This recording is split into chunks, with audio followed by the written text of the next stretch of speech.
জানি না আমি নতুন বন্ধুদের কতটা দেখাতে পারলাম কিংবা কতটা শেখাতে পারছি। তো এই যে আমার সবগুলো হয়ে গেল, এটা লাস্ট। তো তোমাদের যদি ভালো লাগে তো একটা লাইক কমেন্ট শেয়ার করো।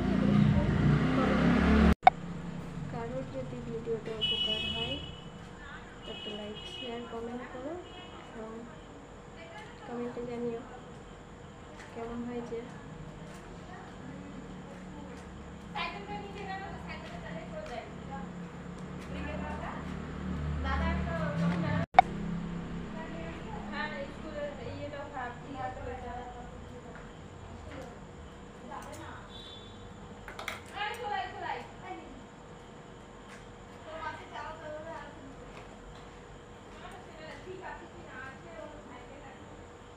চলো।